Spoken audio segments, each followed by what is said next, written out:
Hi, everybody, and welcome to the 6th, it is, Better Health Together Forum. And many of you will have participated in one of those previous conversations. And this is a collaboration between WA Primary Health Alliance and State Department of Health. Got a really interesting topic to discuss this morning. And I have to say, hopefully we'll all go away with some greater insights about the implications of COVID. May I, though, before we move on, invite Ingrid Cumming, who is a custodian and traditional owner of the Whadjuk Noongar Nation. Many of you will know Ingrid. It comes to us with some wonderful experience in history, but she's worked in the media and in communications, and she's been a delegate to the UN, and interestingly enough, came third in the Indigenous Comedy Foundation Deadly Funnies. But on a serious note, he's here to welcome us to this land that we're meeting on here today. So over to you, Ingrid. Hi, Wanju, Mum and Yoga Yokoling Nijamaya, Ngang Ingrid Cumming, Ngang Kwat Nunan Jenaning Niningwa. So, in my people's language, the Whadjuk Noongar people, the custodians of this beautiful place here in the southwest, particularly Boorloo, where the Whadjuk people are from, or Perth, I say a very warm, and I do emphasise warm, welcome. The change of seasons have definitely let us know that it's here. So it's an honour on behalf of my ancestors, past, present, into those emerging leaders who will take on the role past my time to welcome you to country. So I thank them very, very much. It's wonderful to be able to do this welcome for you virtually this morning. Welcome to the new world, right? But ancestors, they can still hear us over the water or the sky or the internet. So what I'm going to do today, I'm actually going to sing the song that I sing when I do my welcomes as blessing from the elders. It comes from a place called Karla Marda, sticking with the warm theme. Karla is a fire or a place of gathering specifically, and Marda is the ceremony or the person of ceremony. Believe it or not, if you live in Perth, you actually speak Noongar almost every single day because of the amount of suburbs that are Noongar language. So Karla Marda is no different. So if you're wondering where Karla Marda comes from, if you say it with an Aussie accent, it sounds like Kalamunda. And I'm sure there's a couple of Calamundians in the room or people who have been to that beautiful place. And it was and still is a very special place of gathering, of important people coming together and doing business, very much like what we're doing here today. So, ladies and gentlemen, if you're out there and you can hear me and you've got Mars, you've got hands, then feel free to clap along with me as I sing.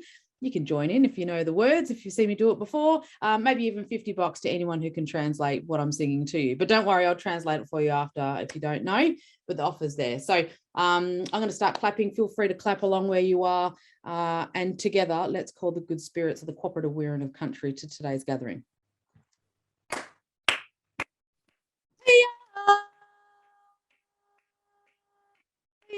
We're in. We're in. Jenaning herein, Jenaning herein, Mom and Yoga Kulinga, Nitan Yunga Buja, Kapitan Yunga Buja, my Mayang and Matang, my Mayang and Gulia, my Mayang and Kulinga, Wanju Nitan Yunga Buja. Did you clap along? I saw a couple of hands moving. Oh, yes. Again, sticking to the warm theme, it gets us a little warm. Now, believe it or not, that song, that's been sung here for a very, very long time. And what it's saying is, hey, old people, spirits of country, come see all these people that joined together today to have good yarns, good talks with each other. May you look over all of us as we walk through this beautiful country, as we do that together hand in hand for the future that we want to create with each other. So Wanju Wanju, or welcome to our beautiful Noongar nation. Our ancestors don't discriminate, ladies and gentlemen. They don't care your skin color, they don't care your religion, they don't care gender, all of these things don't matter. Even if you're an Eagles supporter, we'll still love you. go, Freo. What a season so far. Let's not get excited. We know how sometimes it ends. But what I can tell you is cart court wearing is what the old people always teach us to tell others. Always listen to your head, your heart, and your spirit. So, ladies and gentlemen, can I please encourage you today to use those, the head, the heart, the spirit, to have the conversations you need to have, to listen, to be inspired, and to walk together to a better future, where hopefully COVID will become a very distant memory, where we've got our hands on it. So Wanju, welcome to beautiful country, and hopefully we will see you all happy, healthy again in the future. Thank you so much, Ingrid. That was wonderful. And you're right, the seasons have changed and it's cooler, and hopefully for me, your welcome did bring me into the place and the space we're in today. So thank you. May I firstly just recognise that the collaboration that has created today's event is with the support of both the Minister for Health, Amber Jade Sanderson, the Director General, David Russell-Lees, and also up until now, James Williamson. And we've had great support from the department, because there's this shared view that shared knowledge, excuse me, will also help us recognise we are one health system, and we're all here to serve the community of WA. So, been an interesting journey that we've all had over recent months with COVID.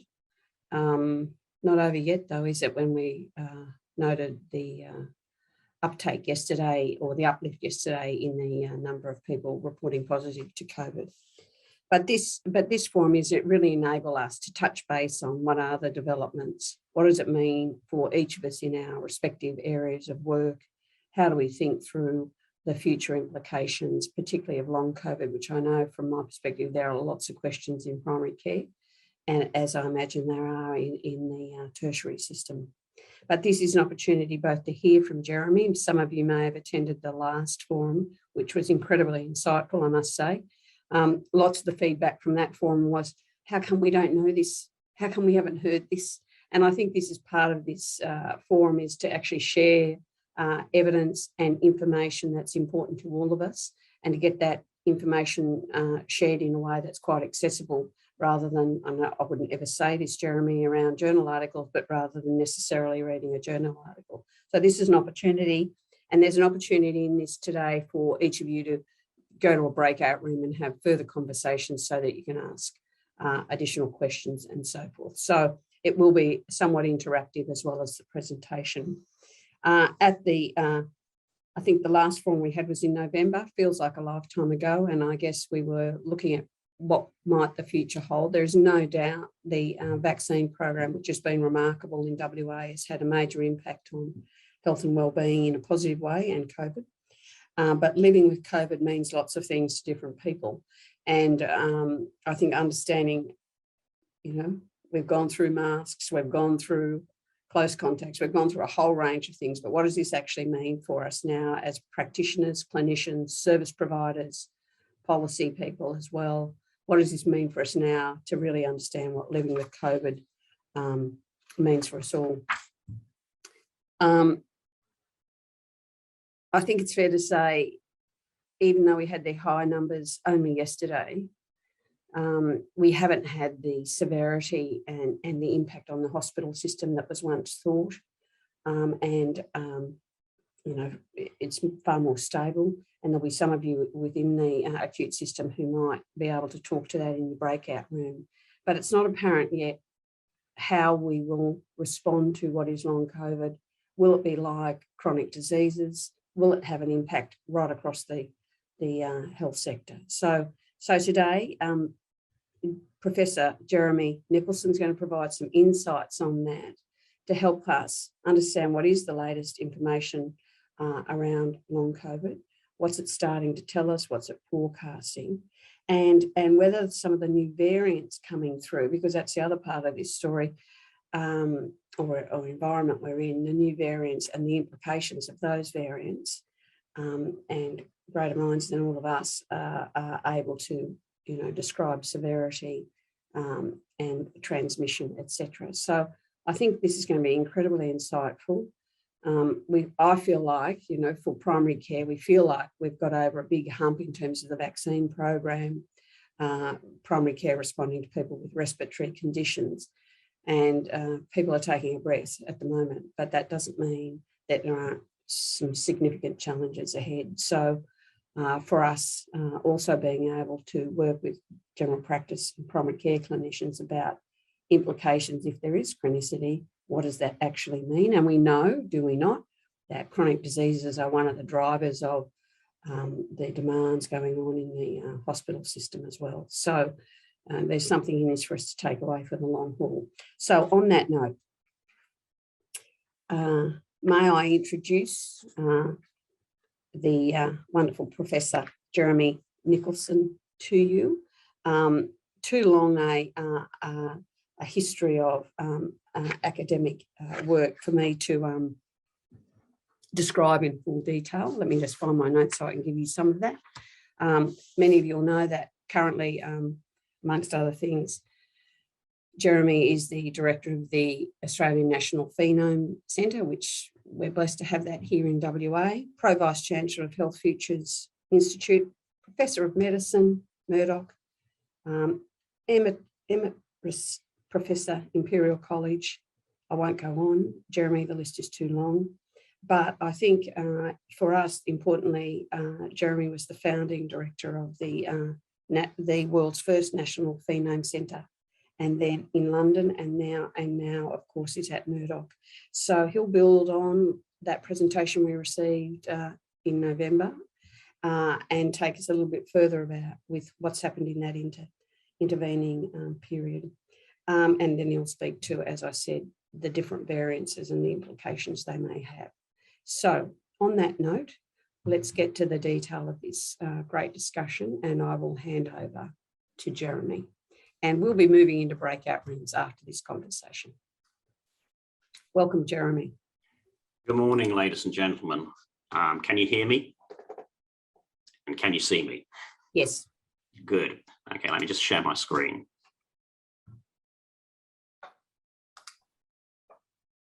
You should be able to see my screen now. Yes. Yep. Excellent. Good. So this is a follow-on lecture from what I did in November, where I was trying to describe some of the complexities of COVID-19, where it comes from, where it might be going. That was only about 6 months ago, and it's actually changed quite a lot in that time. COVID's a very dynamic disease caused by the SARS-CoV-2 virus. And the virus, of course, undergoes mutations at what is actually a fairly high rate. So when I gave the first talk, November the 12th, I think, we hadn't even heard of Omicron variant. That was only reported to the WHO about 10 days later than that. So it's got each variant creates new biological possibilities. And a lot of the information that we have is based on earlier variants, Wuhan, Alpha, Delta even. And what we have to do is remember that because the biology of the virus is changing, we need to make sure that we keep tabs on what it's actually doing in humans. Because eventually it will morph into something known as a different disease. So the other thing is there's a lot of data about it, huge amounts of data, there's lots of information, lots of disinformation. So sorting that out and coming up with some coherent description of the disease and its likely future is quite a complex task. Now, I come, as was just said, from the Australian National Phenome Centre, which is on the Fiona Stanley campus, and our lab was set up to study complex diseases and the gene-environment interactions that underpin those, and also to stratify patients according to subtypes of disease. And what this lab is a collection of very high-end chemical instrumentation that basically biologically and biochemically fingerprints the body. So when COVID came along, we knew it was going to be important very early. And so we started to apply a lot of our technologies to try to figure out what it was actually doing in the body. And because we're connected very well with our international partners, we've been able to bring in samples from all over the world and study the different subtypes of disease and the different, if you like, country signatures of the disease, because each different country has got a different genetic background, different lifestyle background, different environment background, and that impacts slightly on the nature of the disease through the country and how it interacts with the population. So, let's see if this advances. So we've got a team of people. I'm not going to go through it in any great detail. We have various chemical technologies, NMR, mass spectrometry. We're also very interested in the microbiome, the bugs that are inside us and on our surfaces. And we generate vast amounts of information about every sample that comes through. And that means we need a big informatics team to be able to sort out all those data and to model it in the right way. There's about 50 people in the lab at the moment, which sounds like quite a lot. I would be happy when we had about double that number, because the amount of data that we're getting through requires an enormous amount of computation and informatics to pull the best information out of that. So here are some things that we want to consider. Firstly, COVID-19 is a systemic disease. It's more than just a lung disease, and that is getting more and more understood. But a lot of it is deep inside your body, affecting different organ systems. And some of those don't necessarily have symptoms associated with them, but they can still affect your long-term disease risks. There are also now emergent diseases that have been enhanced by COVID-19. And although we knew that these were coming along, in the last 6 months, there have been publications on cardiovascular risk, diabetes, based on sampling hundreds of thousands to millions of people who have been affected by this disease. So the information on long-term risks is very much stronger than it was even 6 months ago. Children, right, so we know that children are less affected generally by COVID-19 than adults, but that doesn't mean to say they're not. There is no effect, and we've been doing work with Harvard University actually on trying to understand what COVID does to children, and also the more, let's say, call it a severe version of the disease that you get in some children, about maybe 1%, or multiple inflammatory syndrome, or multiple inflammatory syndrome in children, or MIS-C. And then, of course, we've got the new variants, Omicron being in particular been of concern. And we need to understand what that actually does. So people talk about it being milder, but I would argue that it actually isn't. It just causes less lung effects, and a lot of the other effects that the virus can cause are still there, and potentially, therefore, pathways to long COVID. So what we want to understand is the mechanisms. How's the virus work? How's it interact with the body? Who's going to get severely ill and who isn't? And what's the persistence variation? So there's different symptoms of the disease, and some of those show variable persistence. And that's what we're talking about with long COVID. It's the combination of persistent symptoms. But it's a little bit more complicated than that, because even when you might have considered yourself to be completely recovered from COVID, your disease risks, i.e. the chances of you getting other diseases, we think now have also changed as a result of being exposed to COVID. So there's the acute disease, there's long COVID where there's persistence of symptoms, and there's also the disease risk change in the general population. And then what we're trying to do is translation. So we're trying to discover stuff about the virus, new biochemical properties of the virus, but we're going to try and use those to improve the diagnostics around it, improve the prognostics, who's going to get ill, who's going to get long COVID. And also, if we understand the biochemistry that underpins that, we can start thinking about mitigation strategies. How do you improve long COVID by understanding its biochemistry? So if we look at some facts, I gave a slide that was very similar to this 6 months ago, but I've updated it a little bit because the thing has changed. So it's a systemic disease. It's caused by SARS-CoV-2. Everybody knows that. It's a beta coronavirus. Its closest relative is SARS-CoV-1, which caused the original SARS disease, which was actually only present in about 1,000 people. But there are important thing about these coronaviruses is they actually evolve and mutate quite readily. And when you get collections of mutations, they're called variants. And the latest variants are amongst the most infectious diseases that we've known ever. So the BA2 variant of SARS-CoV-2 is about the most infectious disease on the planet. And that means everybody can get it at some time or another. Unmitigated, that means without any vaccination or without any steps to change it, COVID-19, even Omicron, is still potentially a deadly disease, and it can be passed on asymptomatically by aerosol transmission. And this aerosol transmission in the air that you breathe is one of the things that makes it super infectious. Incubation periods are variable, and it depends on the variant at how fast the incubation occurs.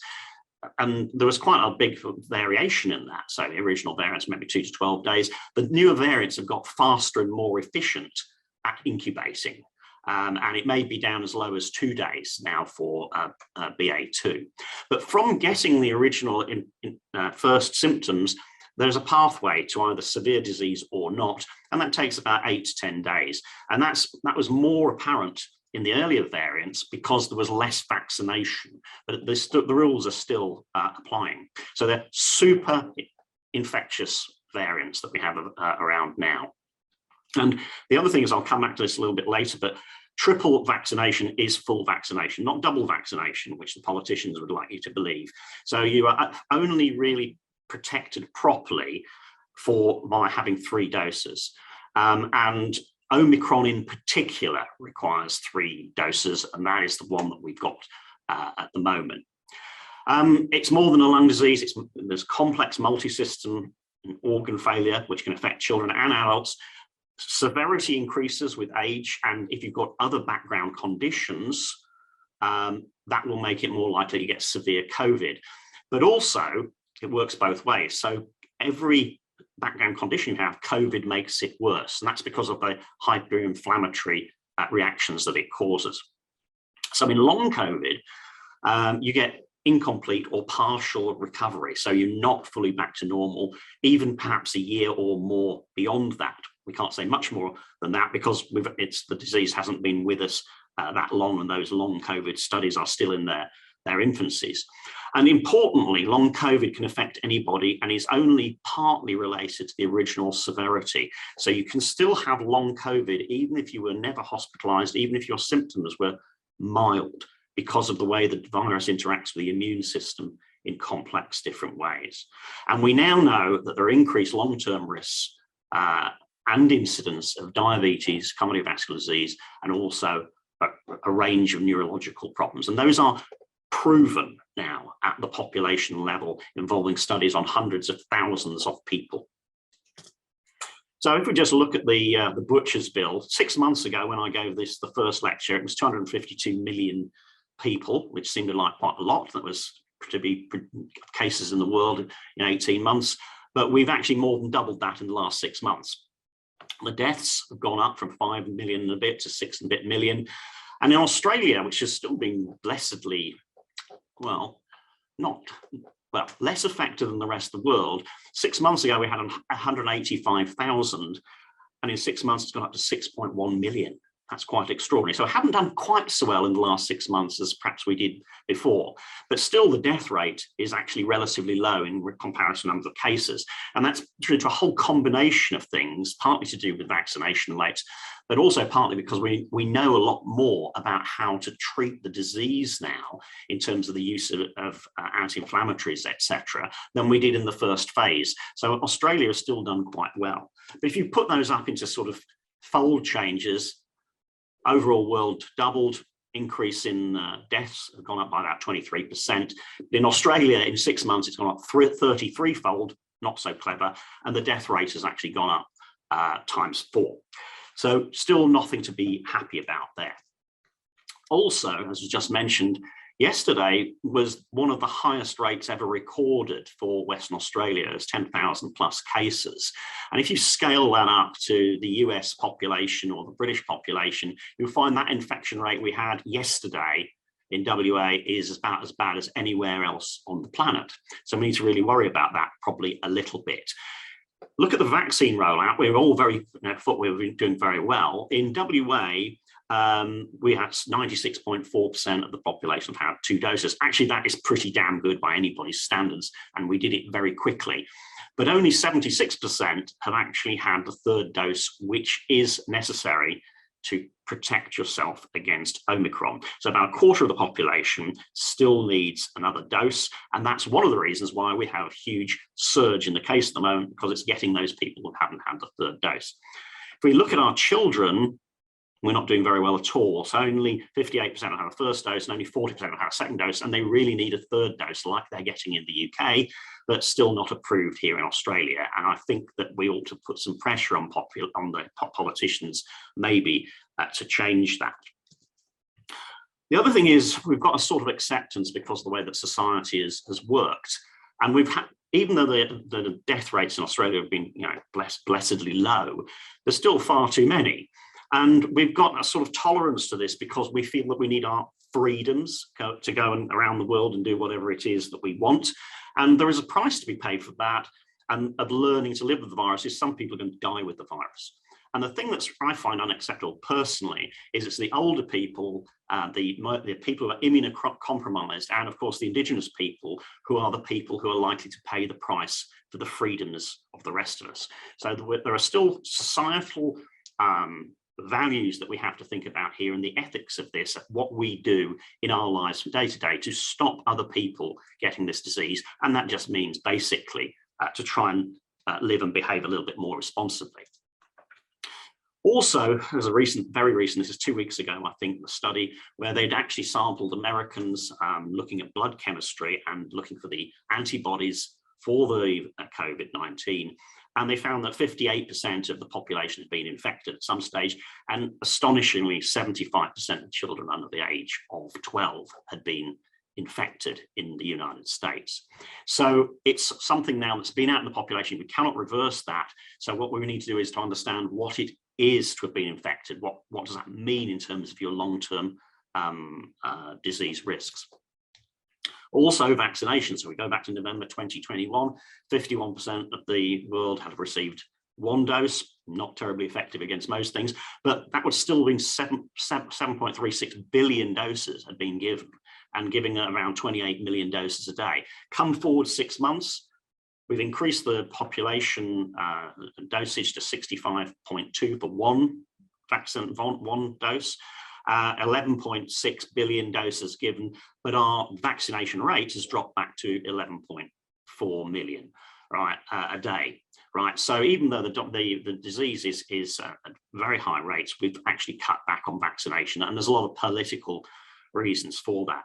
About 15% of people in low-income countries have received one dose.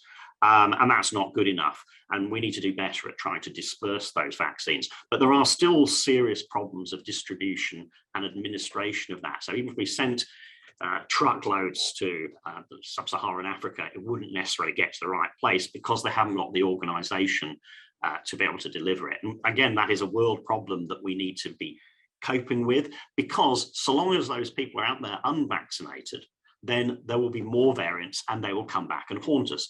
And the biggest problems at the moment, probably in the world, is the fact that it's rampant in China. They're trying to lock down the populations. Shanghai population, pretty equivalent to the whole of Australia, locked down for over a month. People can't go shopping, there's no trams, there's no taxis, right? And that's causing a lot of stress, but it's not stopping the virus. And one of the reasons for that is the Chinese vaccine, the Sinovac, is actually not very efficient at combating COVID-19, the Omicron variant. And of course, politically, the Chinese president can't write to the American president, say, can you let us have some of those Pfizer vaccines because ours doesn't work. So that's still going to be a problem for a long time. And we have a situation where potentially 1.4 billion Chinese people could get the virus with a massive change in potential new variants. So the world problems are still our problems. Also, the drugs. Some people have been interested in the drugs that have been antivirals that are being developed or under development, and saying, "Oh, maybe I don't like the vaccine. I'll wait for the drug." Paxlovid, which was developed by Pfizer, which is a combination of different drugs, was very effective in early clinical trials, but it's not very effective in Omicron. And even though it gives about 37% protection against infection, this is a clinical trial published a few weeks ago on 3,000 people, is still not statistically significant. But as Pfizer have made $26 billion out of this drug in the first 3 months of this year, it's very unlikely they have an incentive to be developing anything else. And I feel as though the governments ought to be trying to encourage big drug companies to be putting some of that massive profit back into fighting COVID around the world. And I'm sure that a lot of people would agree with that as well. And in fact, 26 billion in a quarter, that's bigger than any of the biggest blockbuster drugs in the history of the pharmaceutical industry. It's quite extraordinary. The disease, I showed this slide before.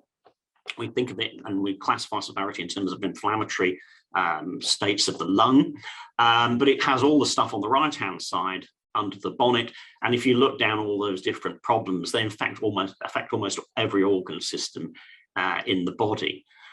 This paper was published some time ago, and it was actually August. I think this paper was published in 2020, and they didn't have the vaccines, but the various therapies that are available as convalescent plasma, that didn't work. The antivirals, as I said, showing some promise, but still needs a huge amount of work. Mechanical ventilation, actually, that causes more damage than good in a lot of patients who are acutely affected. Anti-inflammatory drugs like this one, prednisolone, right, cheap drug, that actually works really well if you give it to infected people who've got showing some lung damage, and it stops them becoming incredibly severe. But the real thing is what's happening beyond that. So there's about a year ago, this paper was published in Nature Medicine. It's a very erudite and scholarly paper on all the different things that can go wrong with COVID.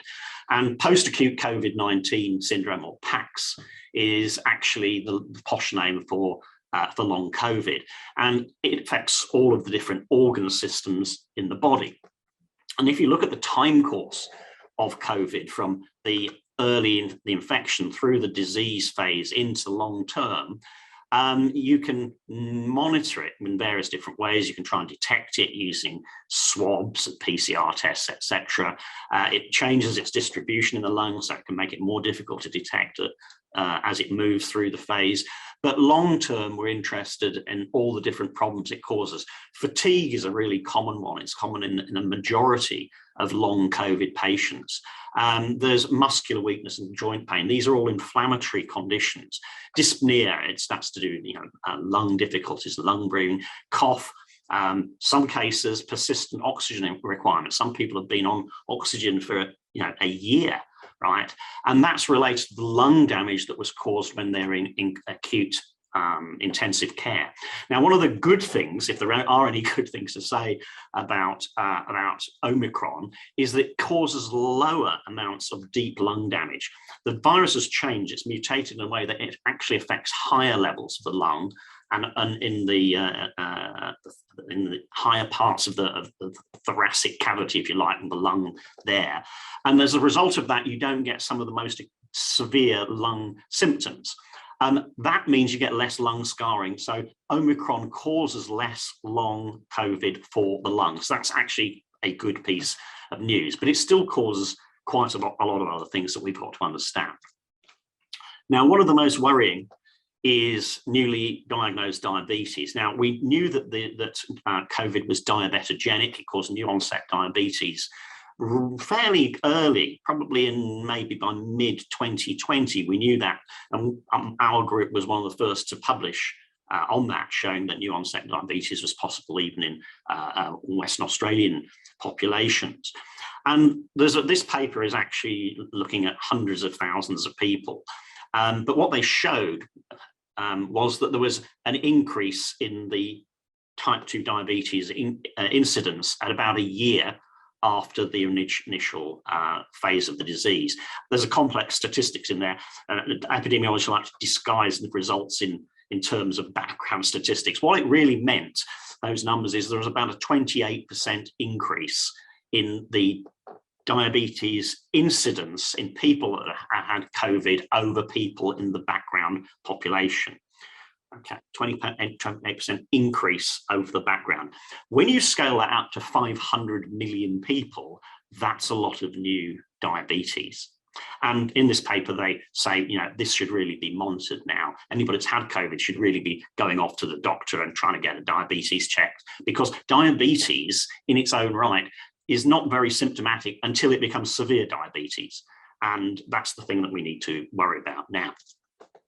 Exactly the same is true of cardiovascular disease. And this paper was published about a few weeks different to the previous one.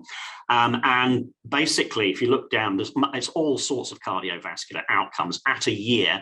And this is a really big statistically powered study. I think it was 154,000 COVID patients compared with 11 million controls. So that's really well statistically powered. And if you look at any outcome of cardiovascular outcome increase, it's about 33% greater than the background. A very similar statistic to the diabetes incidence. And what we don't know at the moment is if the same people are getting the diabetes are also getting the cardiovascular risk, or whether it's actually two groups of people or a bit of both. We still haven't done the statistics on that yet. The reason that you get these effects is because it's immunologically driven. The virus has pretty much gone in most people by day 20. Occasionally it stays a little bit longer unless you're immunocompromised, in which case it stay a long time. But the immunological dysfunction works at 8 months, 12 months after the disease. And the diabetes and the cardiovascular risk are related in complex ways that we do not fully understand to the immunological changes that occur in the body. Also, if we want to look at some other bad news, this is published fairly recently, published March. This is again looking at very large numbers of people in the UK, comparing people who've had COVID with the 500,000 people in the UK biobank, of which I think about 100,000 have had MRI imaging, right? An extraordinary project. So you can look at the MRI of people who've had COVID a year on and compare it with what they should be like in the biobank. And there's a whole series of structural changes in the brain. And we know that long-term COVID has a lot of different neurological effects. People talk about brain fog and not be, don't actually often get that full function back. And in fact, there's also an association with loss of IQ points. About 10 IQ points can go down as a result of long COVID. So I'm afraid the world has got a bit more stupid as a result of COVID. And here is again this study. It's in Cambridge and Imperial College London. What's quite interesting is it's the same patients that we've got from Cambridge. We got a big cohort from Cambridge, and we are working on those patients now. The same people who they've been looked at from brain function. We've also got all the metabolic stuff, and the idea is ultimately to tie up the metabolic stuff with the brain function. So what's really scary is that for people who've had severe COVID-19, the effects on the brain, the equivalent of 20 years of aging. That's really shocking, really shocking. So people in Australia now begin to worry about it a bit, although there's still a lot of complacency out of there. And there may be up to 5 million Australians could get long COVID at some stage. We don't really know the number yet because we haven't seen all of the different infection possibilities, but having a record-breaking number of cases yesterday is probably not very encouraging.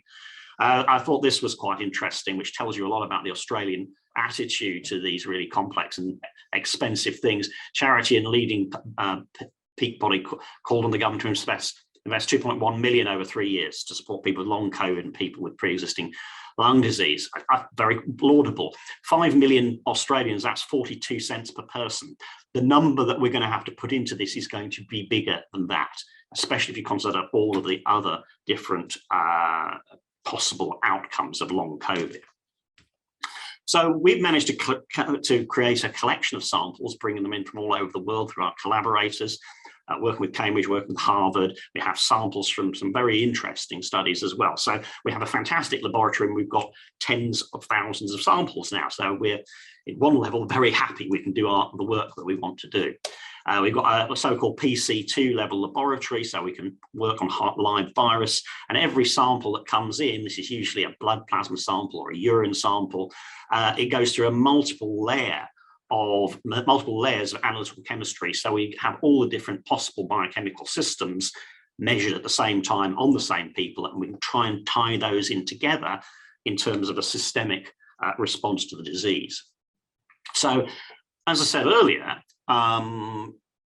COVID severity is partly dependent on having other pre-existing conditions. So being obese, drinking too much, having fatty liver, having poor diet, all the things that tend to make us unwell are exacerbated by having a SARS-CoV-2 infection. And that leads to all these affections effects in the different organ systems, and that leads to changes in biochemistry, which we can measure. So we're measuring a whole range of widely different chemicals in every sample to try and relate that to the possible organ level deficits. And from that, we pick out the most important ones, those are called biomarkers of the disease. And then we're trying to create new technologies that allow us to diagnose the disease faster and more efficiently, and also to diagnose the long-term effects in those organ systems in long COVID. And there's also an interesting way of explaining this in terms of the load that's put onto your body by various stressors. So if you think of the life as being in balance, controlled by homeostatic physiological systems, as you get older, you put more and more weights on the balance of death, if you like. So you get more and more unhealthy. So you get way too much, you eat the wrong things, a little bit of weight on. You can think of the SARS-CoV-2 infection as putting a whole load of extra weights on the side of the death or morbidity side of the balance. And that sort of loading is called allostatic load. And it's interesting because they all contribute together. So the background is a little weights on the balance, and COVID is a weight on the balance, which is why you get more severe disease if you've got the background conditions. So what's the actionability of that, knowing that these weights have been put on? Well, actually, for a community, you have to live a better life. If you got through COVID, you've had some more weights put on the bad balance. So you need to have a better diet, exercise more, and all the things that doctors tell us to do, but we're actually very bad at doing. So that's an interesting sort of concept of how we can get that out there into the general public. If you look at all the different symptoms, these are the 1 year Cambridge University symptoms of people with long COVID. Fatigue is the most common. Anosmia, loss of sense of smell is a common one as well. Dyspnea, which is to do with breathing difficulties, etc. You can look at all the relative incidences of these things, and also the relationship to the recovery process. You can grade the recovery process at 3 levels: people who don't really recover at a year, people that partially recover, and people who actually recover quite well. And those have biochemical roots, and they have biochemical connections that we're trying to understand. Another way, this is a complicated looking diagram. I think I showed an earlier version of this, but it explains our way of looking at the disease as a continuum from the normal population into the disease state and back again to normality, whatever that is. So within the general population, there are people with the different colored little men there are different subphenotypes. There are people maybe have some diabetes, somebody has some cardiovascular risk, etc. That's already in there. And then depending on where you are in that space, you're moved differentially into the COVID-19 space, which has a range of severities. And then depending again on that background lifestyle and also your genetic immunology, you recover through a long COVID state in some cases where you have different sort of immunological manifestations, and eventually you return, hopefully, if you recover, back into normal space.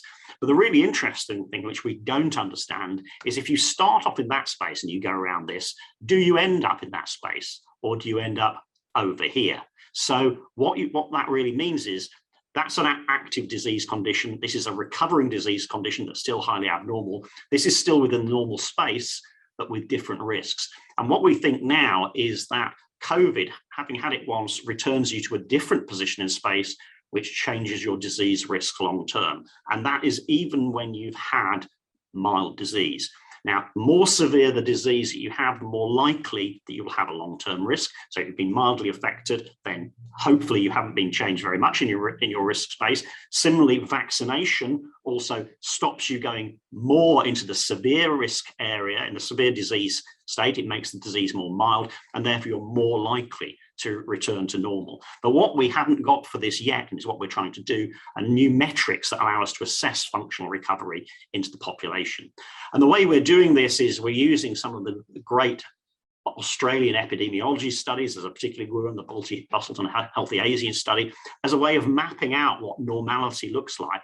So when somebody's had COVID, we can find out if they're where they should be for their age and their gender and ethnicity within the population. So we're using Australian studies to try and define normality, as well as defining abnormality with all our international studies. We then feed all the samples we get through a complicated engine. So we're comparing the population biochemistry with that of the patients, and this is the patient journey. And we are feeding on our different studies in there to try and get generalized systematic models for that. And all that requires a huge amount of computation and also comparable comparisons with the existing literature. We've shown this. We were the first group in the world, actually published last year, to show that you could use metabolism to assess functional recovery. We call that metabolic phenoreversion. Phenoconversion is converting from one normal phenotype into an abnormal phenotype, and then going back, reverting. Phenoreversion is recovery.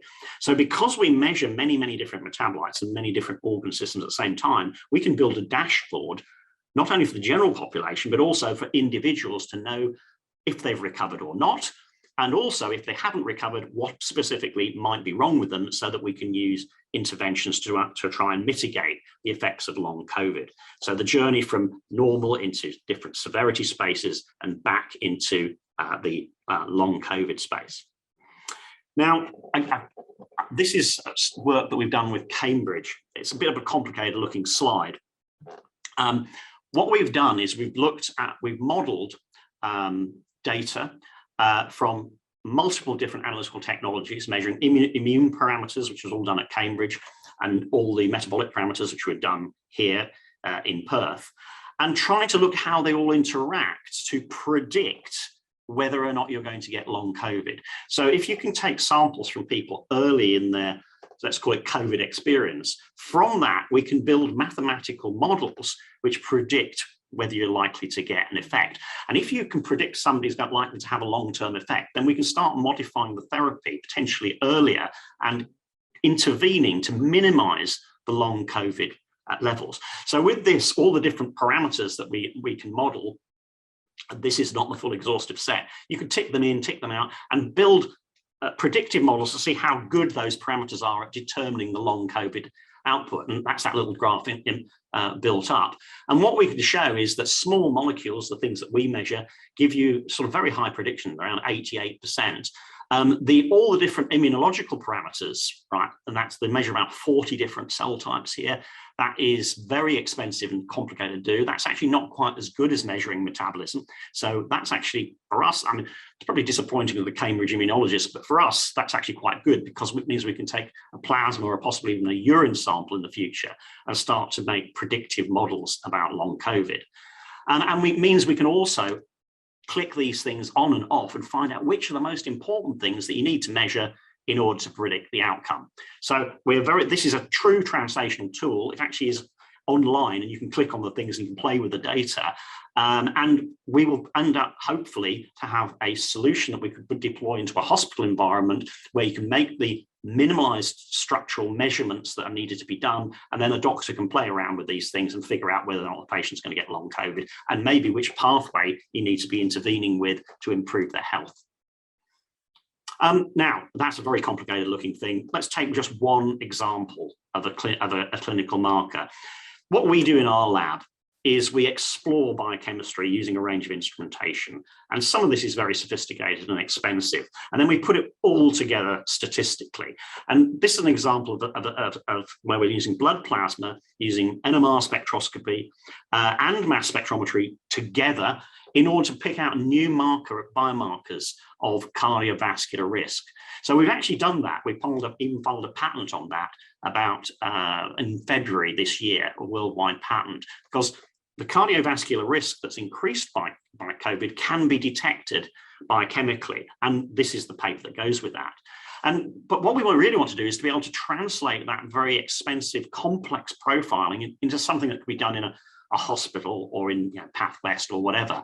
So our job is to do COVID-19 research translation. So we do all the complicated stuff. So this is a big, expensive machine. It measures blood plasma. This is a spectral profile of blood plasma. We do a clever experiment, which we designed to pick out the biomarkers, the red one and the blue one, doesn't matter what they are. And we can show that the red one and the blue one, if we model it in the correct way, that you actually get a very good correlation with cardiovascular risk. This is a gold standard. The apolipoprotein B100 apolipoprotein A1 ratio is a gold standard cardiovascular risk marker. It can be measured at Path West or wherever, and it's been around for about 30 years. So something that we can measure in the NMR spectrometer, takes about 5 or 6 minutes on the big machine, we can actually find that's related to the gold standard. So that's cool, and our patent is around that. But what we've also been able to do is take a tiny NMR machine, and this you can put on your desktop, still an expensive machine, and we've been able to find exactly the same markers, and they linearly correlate with the big expensive machine. And we now think we might be able to get this test down to about a minute. So we can not only detect COVID on a benchtop machine, but potentially start to say something about the cardiovascular risks that have been created by COVID for that person. And we've done all of that from scratch in just over a year. So that's the sort of real translational firepower of our laboratory. COVID has been a terrible thing, right? There's no question about it. And we would all love it not to have happened. But for our laboratory, it's been a real good example on the sort of stuff that is possible using these advanced technologies. Children, I better finish off by saying something about children. I think I showed this slide before. Andrew Miller, of course, was probably well known to many of you. He was formerly the president of the AMA in WA, and he's been worried about children for a long time, so are we. I'm not going to show you all the detail because this is not published yet. This is joint with Harvard, and we are literally writing the paper at the moment. But I'm going to explain how we can start to assess what severity means for children. What we did was we built a model that compared control adults with COVID positive adults, right? And basically, the further over to the left you are on this diagram, the more severe the COVID actually is. So your normal biochemistry is all on this side of the map, and your severe is all, or the COVID-19 inflammatory space is on that side of the map. And if you use that mathematical model and use the same descriptors and then project into that model data from Harvard, from children, what we find is for children with MIS-C here, it's exactly the same space as for adults. So irrespective of the fact that, they are children, right, and they're not showing the same symptoms, biochemically, they're very, very similar. Now, this is more worrying to me because this is children who've only been mildly affected by COVID. And what we see is a range of responses from normal, right? So their biochemistry is normal, to ones that are actually as severe respiratory cases. These, but by the way, the adults we modeled were people who are on ventilators. So some of the biochemistry between adults on ventilators and children who have hardly any cough is still the same. So the cough hasn't got much to do specifically with the level of biochemical change, but the level of biochemical change has got quite a lot to do with the immunological change and also the possibility of getting long COVID. So we're writing this up. Hopefully this will be published in a few months' time. What we don't know yet is whether this goes back into the normal space. So we've got a few children in the follow-up from the who are mildly affected. You can see most of those go back. There's a few that haven't quite gone back. We're waiting for another 40 samples from Harvard at 6 months after MIS-C to see if they go back or not. So basically, watch this space on that. And severity goes that way. So just to finish off, this is what we're doing right now. We're doing cardiovascular, we're looking at cardiovascular disease risks in particular in both adults and children, because if we know that people's risks gone up, we need to be doing something about it. We need to be putting on various cardiovascular drugs.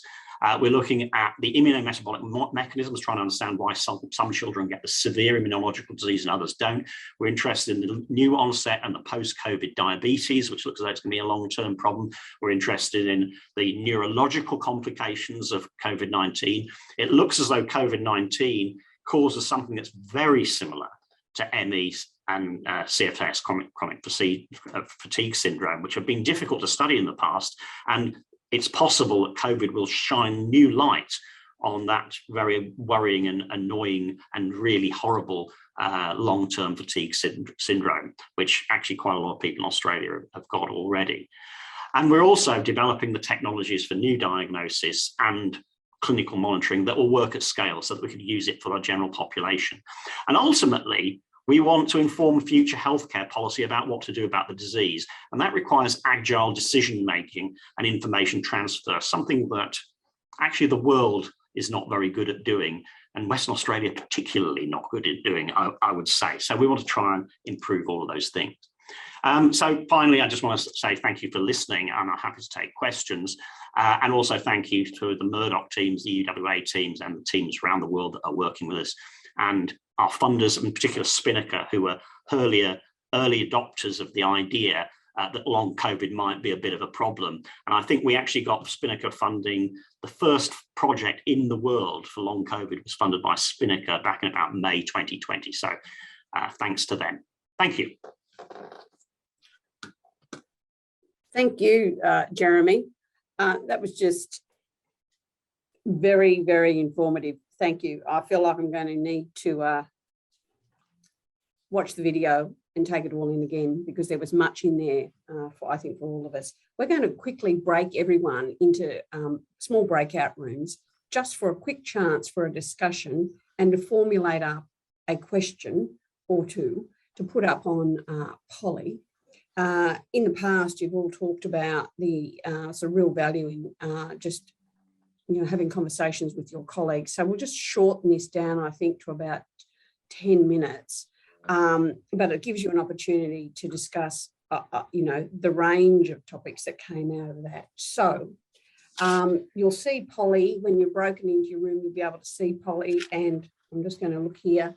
The instructions will be in the chat, and then we will sift through those questions, as many as we can, with Jeremy following the breakout rooms. So I'll hand over to get you quickly moved into breakout rooms. Stay tuned. And then we'll bring you back after about 10 minutes. So we're not going to have, you can nominate a scribe, you can self-facilitate and nominate questions through Polly. So we'll talk to you shortly. We're back, and thank you all. We've seen a range of great questions come through. And we may not get through them all, but Jeremy, stay tuned. We will come to you out of session to see if we can answer some of these questions if we don't get to them all. So let's just take them in a little bit of a random way, because there's some great questions. First one, Jeremy, you might be able to see it. A GP sitting with a person who has COVID, a patient, what can they say to them about their risks, given what you found, and how they could mitigate those risks? When you say risk, you mean presumably long-term risks of having been exposed to COVID.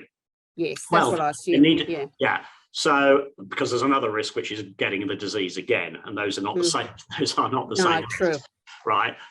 So the answer is that the only way to find out is to actually have their blood chemistry checked. And that will give an indication as to whether or not they are normal across a whole series of parameters. Now, obviously, we have a particular way of doing that with our advanced technology that is not publicly available yet, because these are all research tools. However, what I would advise people to look at maybe 6 months after they've had COVID, particularly if they still feel down and feel poorly, or in any way abnormal, I would advise them to have a sort of full checkup where looking at liver function, cardiovascular markers, and also potentially for diabetes. Just have a general checkup, because if there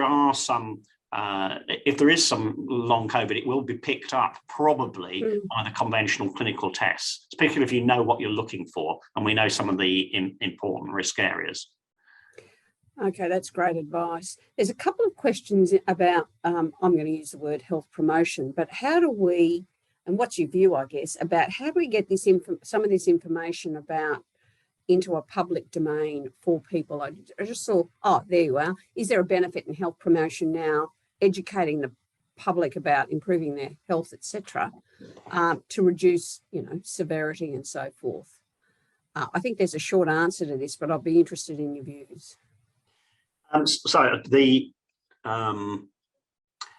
value in doing that, I think, is high. The mechanism for doing it, I'm not quite sure. I think it should be probably a Department of Health type issue. They're the people that connect with the public.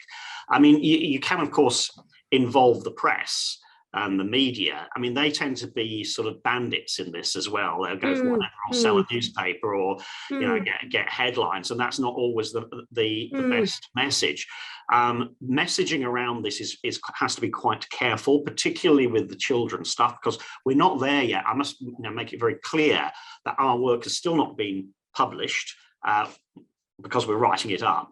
We think the story is important and it will be published, there's no question about it, but it's very difficult to stand up and wave a flag in science anyway until it's formally peer reviewed and accepted. But that will happen over the next few months. And then how we message that becomes quite important, because what we don't want is to worry people too much, right?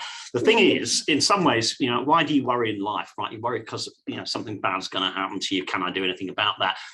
To be honest with you, COVID is going to go through everybody. So, we all share that sort of background risk. What we really need to know is what it is. Through exposure, have we been materially compromised? And we don't know the answer to that. And we probably won't know the answer, certainly for the children's stuff, for several months yet, until we've got all those extra samples in. So, but the important thing is almost everything in long COVID, almost everything, actually has some sort of clinical strategy that already exists. So if you've got increased cardiovascular risk, there are known ways of dealing with this. There is drugs, there's exercise, there's diet, all of those things. Those things just become more important to do once you've had COVID. There's a general public health message in this. Yeah, yes, there is. There's a question here about children and hepatitis, which I thought was a really interesting question. Let's see.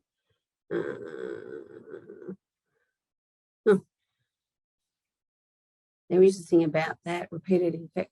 Why don't we answer this? Do repeated infections with COVID increase your long-term risk profile? Let's look to that question while we find the hepatitis in children question. So I think as far as I know, there is no study on that, and maybe not even people haven't even collected the samples that would go with that. But my common sense tells me that the answer is yes, because if you look at the allostatic load model, you're putting, every time you get an infection, it's another weight on the side of the bad balance, right? These are all COVID infections, actually all infections, one way or another, are inflammatory states, and they are adding inflammatory weights to the scale. Yeah, no, good, yes. And that was a great visual to look at the scale, I have to say. There's a question here about emerging acute hepatitis in children and any possible links to SARS-CoV-2 with induced immune dysfunction. Do you have a view about that, or is one? Yeah. So this is now it's almost emerging news. It's fairly recent. There's been quite a lot of hepatitis cases in children in the UK, I think. I'm not sure whether has that happened in Australia. I'm not sure about that. The UK story is the one I know about, and they're trying to find out whether or not it's caused by something we know already. Or whether there's something new, because I mean there's a range of viruses that can cause hepatitis, and there's lots of different sorts of hepatitis as well. So the answer to that is I don't know. It's worrying when any new virus or disease emerges in children, of course, but that is something that we will learn over the next few months to years. I mean, it is the sort of thing that where if we had samples from such children, we could start making some measurements and try to understand it. But we haven't got anything at the moment, but we would be very happy to look at that if somebody had appropriate samples. Good. Let's just jump to this longitudinal study to follow, which is the next question around longitudinal study to follow those who've had COVID to monitor onset of cardiovascular disease et al. Have you, and other issues you've discussed today, is there work going on in the long? So the answer to that is we're trying, right? So I'm trying to avoid saying something really negative, but we've had great difficulty in getting samples and from Australia, right? Not just WA, but Australia in general. Most of our samples have come from America and the UK and other places as well. And that's because their infrastructure for doing research in relation to health is very much better coupled than it is Australia. In the UK, there's something called the National Institute of Health Research, which is the research arm of the National Health Service. And that spends something like $3-4 billion a year on translational research. There is nothing even remotely close to that in Australia. So in the UK, if somebody's sick for any reason and they go into a major hospital, there is a significant chance they'll be involved in a clinical trial on something. Maybe 20-30% of patients go through clinical trials, all funded by the NIHR. In Australia, that just simply doesn't happen. You go in the hospital, there's no research associated with it, and you get cured or not. So there is actually a big gap here. Now, I've been trying to get samples from various Australian groups for some time, and we sort of made a decision here, and joint with Professor Bu Yeat from UWA and Toby Richards from UWA, that we're going to try and collect our own. The best way to do this is to try and set up our own clinics here and be able to collect some samples. We know that there are some long COVID clinics, but they're not being joined up in any significant way. So if there are people out there listening who have access to long COVID samples and are collecting good clinical data around them, we'll be very happy to try and look at that. We actually have NRFF funding to do this. We got a $3.4 million grant just before Christmas to study long COVID in Australians and from anywhere. So we actually have money to do this already, but we haven't been able to get many samples from Australia, which is a bit sad, really. Yes, and there was a question here about how can we enrol ourselves or family in your studies, and my sense is that's part and parcel, isn't it? There needs to be more awareness about not only enrolling patients but clinicians, etc. Anyway, that's a good call out for many of us on this presentation today. There was a question down here, which I'll just try to see if we can get to it, about variants. If we can just scroll down. Well, let's have a quick look at this question about existing type 2 diabetes. Would a fourth vaccine offer additional protection? So I can't see that. What are the implications of COVID for existing type 2 people with existing type 2 diabetes, and would a fourth vaccine? Okay, that's something that we are trying to study actually with Monash University. Part of our big project links into Monash, where they've got one of the best diabetes units in the world. Paul Zimmet there is a world famous diabetologist. But the information isn't really out there yet. What I would say is, going back to the beginning, is if you've got diabetes already, having COVID will make that worse. It seems to be true for everything. So if you already have diabetes, you need to get vaccinated, and as many times as is allowable. At the moment, obviously, it's people over 65, and also people with special risks. I would say that somebody who's already got diabetes should be a special risk person, and they should try and get a vaccination. But the judgments come down from that from ATAGI, right? And they do make the correct judgments, but they tend to make them about 3 to 6 months later than the UK. So, looking at the UK is actually quite a good place for, good practice. And despite the fact the UK's record on COVID has been a disaster in terms of numbers of patients, that's actually due to political indecision. It's nothing to do with the quality of medicine. Yeah. And to be fair, I think have we not advice from ATAGI about the fourth dose for people over 65 or people who are compromised in their health. But whether or not, if we're struggling for people to get the third, I think getting a fourth is going to be even a further struggle without the good messaging about the whys and wherefores. Okay. Can I make a comment on that? I mean, I Yeah. think the problem is the messaging from the start was wrong, was that the full vaccine dosing, right, for COVID is 3 doses, not 2. It's not 2. Who decided that 2 was enough? Because the research didn't exist when that decision was made. Now we know that 3 is better for everything, but in particular, it's better for Omicron. So that when somebody thinks that I've got 2 vaccines, I'm dosed twice, I'm fully vaccinated, that's not correct. It's a 3-shot vaccine.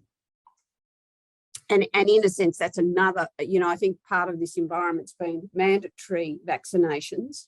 Mhm. Too. Yeah. Not everyone should have 3, and that might include mandatory. And you can hear the public debate going on around this topic. You know, I won't go there. Other than for all of us on this call, I think we should take away it's at least 3, if not 4. Very quickly, did we find the question about new variants? Let's see, where's she going? We all agree, I think the media, the messaging is really important. Oh, here we are. With new variants evolving, how are you able to outline how COVID may be transmitted oral, you know, surfaces or just respiratory droplets? Right. I think the answer to that is that probably all mechanisms can occur, but the respiratory appears to be the most important, and the aerosols.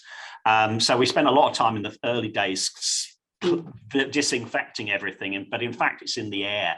And of course the way that people wear masks actually is not too clever either.